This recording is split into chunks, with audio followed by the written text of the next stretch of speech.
घेरती है वो उसका आयतन कहलाता है। आयतन तो याद रखेंगे, आयतन जब भी निकलता है ये जब भी निकलता है घन में निकलता है, घनाभ में निकलता है।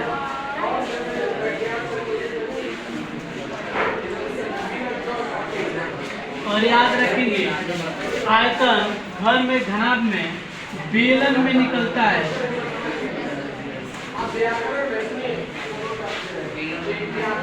शंकु में निकलता है जी।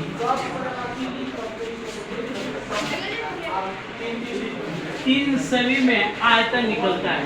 और ये 3D आकृति है। आकृति जो है ये 3D है। इस प्रकार से इसका आयतन हो जाएगा। सर यदि किसी आयताकार क्षेत्र की लंबाई और चौड़ाई क्रमशः 20 मीटर, लंबाई 20 मीटर, चौड़ाई 10 मीटर, तो परिमिति बहुत सिंपल चीज है। परिमिति के लिए 20 और 10 30, तो 30 में 2 से गुना करता है, 30 गुणे 2 यानी 60 मीटर। हो गया आपका उत्तर। नहीं जानते थे तो सूत्र का प्रयोग कीजिए, 2 × L + B यानी हो जाएगा 2 × 20 + 10, ये हो जाएगा 2 × 30, ये हो जाएगा आपका 60 मीटर। कुछ नहीं जानते हैं तो इसको 2 बार गुना कर लीजिए, 20 और 20 40, 10 और 10 20, तो 40 और 20 60 मीटर। हो गया उत्तर। पैटर्न को आगे बढ़ाइए, 118, 120, 122, 124, तब ये हो जाएगा 126। यानी हम देख रहे हैं कि 2 को ऐड कर रहा है, इसमें 2 को ऐड कर रहा है। 126, अगला हो जाएगी 128, अगला हो जाएगी 130। इस प्रकार से हम इसको बना सकते हैं। करा उस संख्या को चुनिए जो पैटर्न में शामिल नहीं होने की बात कर रही है। तो देखिए पहले तो सिंपल तरीका से देख लीजिए, 89, 81, 73, 65, 57, 41, ये सब विषम संख्याओं को दर्शा रही है और यहाँ एक सम संख्या को दर्शा रही है। अभीष्ट उत्तर हो जाएगा, अभीष्ट संख्या हो जाएगी हमारी 50। दूसरा तरीका है इसको देखने का, तो यहाँ देख लीजिए कि कितने का अंतर आ रहा है, तो 8 का, ये 8 का, और यहाँ पर भी 8, और यहाँ पर भी 8, और यहाँ जब हम देख रहे हैं तो यहाँ पर भी कितने का 57, 8, लेकिन यहाँ हम देख रहे हैं तो ये अंतर 9 का आ रहा है। 9 का अभीष्ट संख्या हो जाएगी 50, यानी इसी में गड़बड़ी है। समय 2:10 अपराह्न को 24 घंटे के फॉर्मेट में बदलो। तो याद रखेंगे ये घड़ी है और घड़ी ये आपका हो जाएगा 12 और ये हो जाएगा आपका 3, ये 6, ये 9, और यहाँ हो जाएगा आपका 2।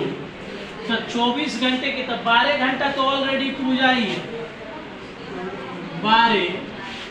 12 घंटा पूजा है, तो इसमें 2 जोड़ लीजिए और 10 मिनट इसमें जोड़ लीजिए। जब इसको ऐड करेंगे तो 14 घंटा 10 मिनट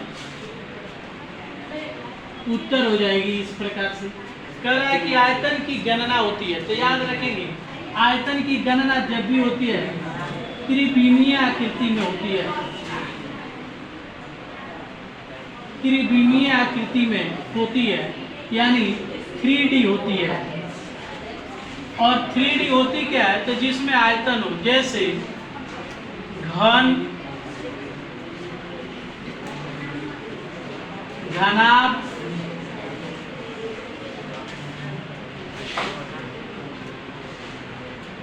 आपको बतला दूं बेलन,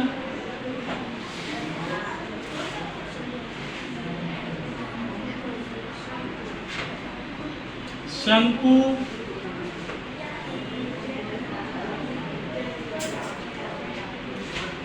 ये जितनी आकृति होती है ये लगभग आकृतियां त्रिविमीय होती है।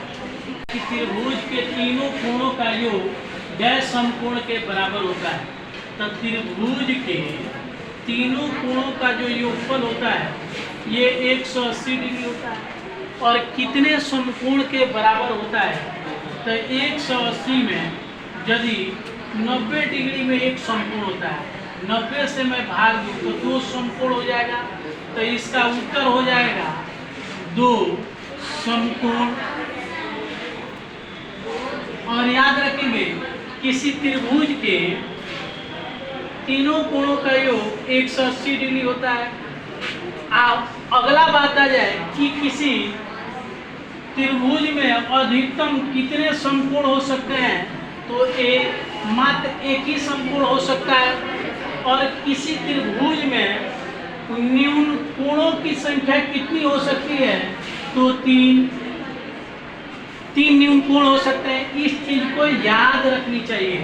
अब कह रहा है कि 5 अंकों की सबसे बड़ी संख्या और 4 अंकों की सबसे छोटी संख्या का अंतर क्या होगा? तो 5 अंकों की सबसे बड़ी संख्या हो गई, 4 अंकों की सबसे छोटी संख्या हो गई। अंतर की बात किया गया तो देख लीजिए यह आपका 98,999 इसका उत्तर हो जाएगा। इस प्रकार से हम इसको बना सकते हैं। लाइक और सब्सक्राइब करें।